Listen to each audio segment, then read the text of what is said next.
Shalom.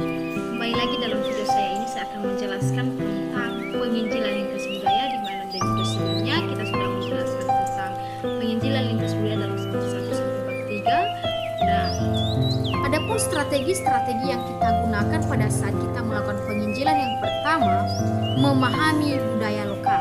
Nah, ketika Tuhan Yesus mengajar di daerah sekitar Galilea, di mana Tuhan Yesus menggunakan perumpamaan dan ilustrasi tentang penabur benih di tanah yang berbeda-beda.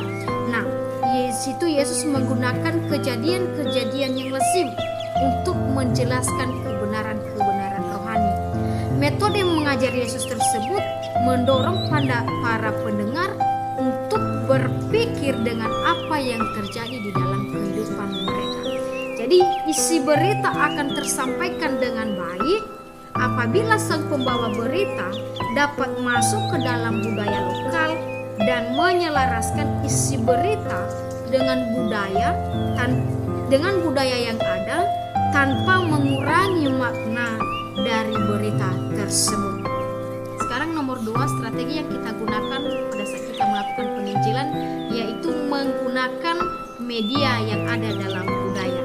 Nah, pada bagian ini kita bisa melihat pada saat Yesus menyampaikan suatu cerita yang tidak asing bagi masyarakat umum, yaitu tentang pelita atau lampu. Jadi strategi yang Tuhan pakai pada saat dia menyampaikan tentang keselamatan, yaitu dia menggunakan strategi bercerita dengan menggunakan perumpamaan tentang pelita atau lampu. Jadi kita sebagai seorang penginjil juga perlu sekali kita harus memahami apa media-media yang ada di dalam budaya tersebut. Bisa kita menggunakan lewat bahasa yang mereka pakai, adat istiadat, kepercayaan, dan nilai-nilai yang ada di dalam budaya tersebut. Sekarang nomor 3, yaitu memberdayakan potensi yang ada, yang artinya kita sebagai seorang penginjil, kita harus mengembangkan potensi-potensi yang ada dalam diri kita untuk kita salurkan kepada orang-orang yang kita mau injili. Strategi berikutnya yang kita gunakan pada saat kita melakukan penginjilan, yaitu menciptakan terobosan. Yesus memberikan sebuah pemahaman dan pengertian dalam perumpamaan tentang seorang penabur, pelita, benih, dan biji sesawi. Dalam setiap perumpamaan yang Tuhan Yesus berikan itu ada nilai-nilai kebenaran di dalamnya yang hendak Yesus sampaikan tanpa mengurangi makna dari media yang digunakan. Jadi kita sebagai seorang penginjil perlu kita menciptakan terobosan-terobosan baru supaya apa? Supaya ada pertumbuhan iman di dalam diri seseorang yang kita injili itu. Sekarang saya akan menjelaskan aspek-aspek komunikasi lintas budaya. Ada 2 hal penting yang perlu kita pelajari agar kita berhasil menginjili siapapun, khususnya kelompok mayoritas. Yang pertama, hidup kudus, dan yang kedua, doa dan kepercayaan.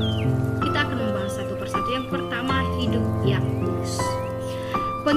Seorang penginjil harus terlebih dahulu memiliki kehidupan yang kudus.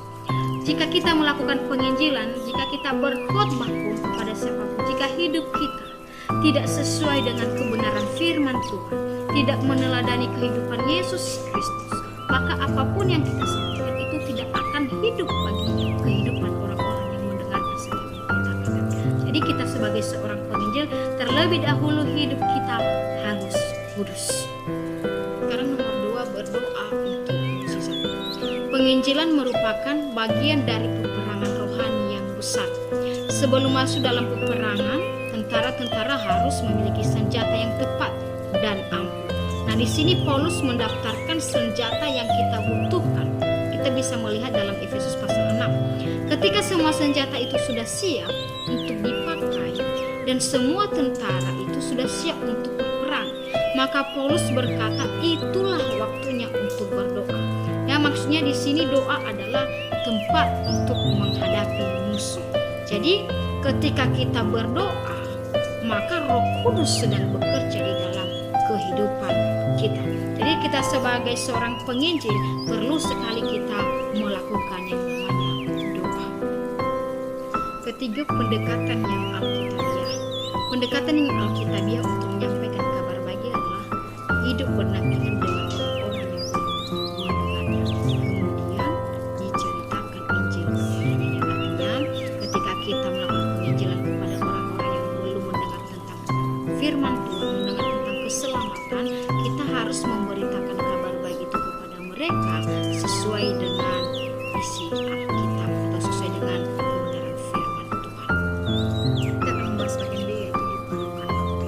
Nah, ketika kita melakukan penginjilan, menceritakan tentang kabar baik kepada orang-orang yang masih belum mengenal tentang keselamatan, yang masih belum mengenal tentang Yesus Kristus itu, maka dibutuhkan waktu yang cukup lama. Nah, kita sebagai seorang penginjil, ada beberapa hal yang kita lakukan supaya Injil yang kita sampaikan itu bisa diterima. Yang pertama yaitu gaya hidup yang terbuka. Ya, di sini kita sebagai seorang penginjil harus memiliki sikap yang ramah kepada orang-orang yang baru kita kenal, kepada orang-orang yang mau kita injili, supaya apa? Setiap yang kita sampaikan itu bisa mereka terima. Kedua, keputusan yang tidak mudah diambil. Nah, saya akan memberikan contoh kepada kita. Kita sebagai orang Kristen, setiap hari Minggu itu adalah hari besar kepada kita, yaitu untuk datang ke gereja. Nah, jikalau ada seseorang yang mengajak kita untuk pergi healing atau kita lebih dulu untuk melakukan pekerjaan, maka kita sebagai orang yang sudah mengenal kebenaran, yang sudah mengenal tentang Yesus Kristus, maka kita harus bijak untuk mengambil keputusan tersebut bahwa kita harus terlebih dahulu untuk datang ke gereja. Maka kita sebagai seorang penginjil harus kita bijak di dalam mengambil sebuah keputusan. Yang nomor 3, kasih berarti mengatakan tidak kepada diri sendiri. Nah, Paulus dengan jelas mengajarkan kita bahwa kita harus melakukan apa saja yang diperlukan untuk menenangkan orang-orang yang tersesat. Bisa kita lihat dari 1 Korintus pasal 9 ayat 22, yang artinya kita yang sudah mengenal tentang keselamatan, yang sudah tahu tentang kebenaran akan Yesus Kristus itu, maka kita harus memberitahukan kepada orang-orang yang tersesat, yang masih belum mengenal keselamatan itu, supaya mereka beroleh keselamatan. Sekarang nomor 4, menghindari pertentangan. Kita sebagai seorang penginjil, kita harus menghindari diri dari pertentangan-pertentangan yang terjadi. Seperti sekarang ini yang sering terjadi adalah antara agama Islam dengan agama Kristen, di mana itu yang sering melakukan saling menyerang satu sama lain, saling menganiaya atau saling membunuh. Nah, yang kita lakukan di situ sebagai orang yang sudah mengenal tentang keselamatan, mengenal tentang kebenaran firman Tuhan, kita harus melakukan penginjilan kepada mereka yang masih belum percaya kepada Yesus Kristus itu, yang masih belum mengenal tentang keselamatan itu. Nomor 5, hiasan-hiasan Kristen. Nah, kita sebagai seorang penginjil, supaya kita bisa diterima di tempat orang-orang yang kita mau injili, contohnya kepada orang-orang Islam, kita harus menghindari diri dari hiasan-hiasan Kristen itu. Contoh, kita menggunakan kayu salib. Nah, itu sangat bertentangan kepada orang-orang yang non-Kristen, di mana mereka masih belum mengenal tentang Yesus Kristus itu. Maka kita sebagai orang yang sudah mengenal Yesus Kristus, kita sebagai orang yang nomor 5 yaitu hiasan-hiasan Kristen. Nah, kita sebagai seorang penginjil yang mau melakukan penginjilan kepada orang-orang yang masih belum mengenal tentang Yesus Kristus, contoh kepada orang-orang Islam, kita harus menghindari diri dari hiasan-hiasan Kristen. Contohnya, kita menggunakan kayu salib. Itu sangat bertentangan pada agama-agama Islam atau agama-agama yang tidak percaya kepada Yesus Kristus. Nah, supaya Injil yang kita sampaikan itu bisa diterima, ataupun supaya kita bisa diterima di situ, maka kita harus menghindari diri dari hiasan-hiasan Kristen tersebut. Mulai dari materi yang saya sampaikan ini, kita sebagai orang yang sudah percaya kepada Yesus Kristus yang sudah mengalami keselamatan, maka kita wajib untuk melakukan penginjilan kepada orang-orang yang masih belum mengenal siapa Yesus Kristus itu atau jalan keselamatan itu. Demikian pembahasan dari saya. Saya sampaikan semua shalom. Tuhan Yesus Yesus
memberkati.